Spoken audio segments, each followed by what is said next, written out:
Time to talk the sweet science here on Sports Sunday. Looking forward to it. Nick Firtha, or Nick is what some people call him. Now the NABA heavyweight champion of the world, North America style. You did it at Mohegan Sun a couple weeks ago. How did that go? I mean, that's awesome. Yeah, they called us on 2.5 weeks' notice, and it's interesting because sparring with the #1 contender in the world, Ray Austin, from right here in Cleveland, and getting another kid ready for a fight in Germany. So we were ready, and they called us on short notice. And you know, my trainer said, "Well, kid hasn't been in the gym. You play it out a little bit."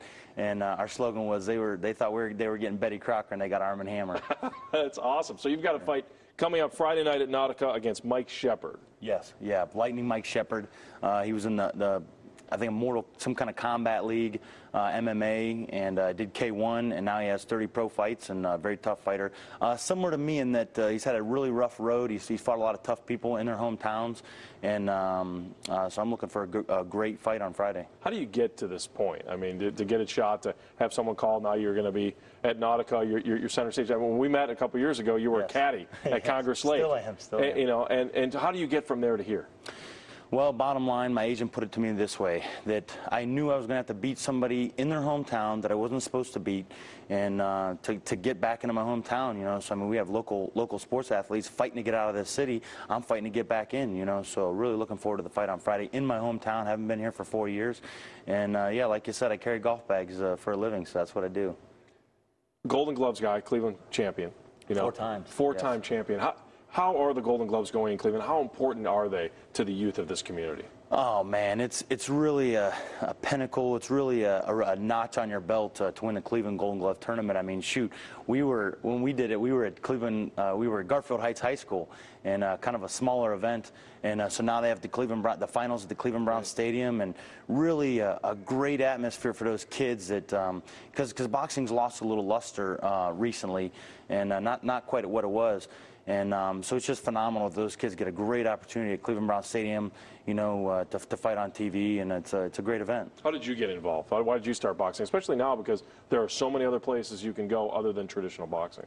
This is true. Well, my uncle and my dad were both fighters, and I was at a point in my life, about 19, 20 years old, and I had taken the ASVAB test to join the Air Force. And I said, well, I'm kind of a shy guy, and I wanted to come out of my shell a little bit. There's something that I was enamored by about pro fighters. And I said, why don't I try to win an Akron Golden Glove Championship, and won that, and won a Cleveland Golden Glove Championship. And I said, why don't I try to get ranked in the top 10 in the world? Got ranked in the top 10, finished #3 in the country, and was getting paid by USA Boxing on the U.S. Select team. Went to the Olympic trials, was an alternate on the Olympic team, and then eventually decided to turn pro. And it's kind of been a mom and pop shop since. But now looking to take that to the next level. How important was it for you to be a part, even as an alternate, to be a part of the U.S. experience? Oh, it's phenomenal. To fight at the Olympic Training Center 3 times was awesome. Having lunch with Rulon Gardner and a lot of those famous Olympic athletes. I was in the next training bed to Apollo Antonono. Wow. So we got to be good friends, and now I see him now competing, and I get tingles when I see him compete. So that Olympic experience is really phenomenal, and that's what really turned me on, what I really enjoyed about the amateur game. When a kid comes up to you and says, how can I be just like you, what do you tell them?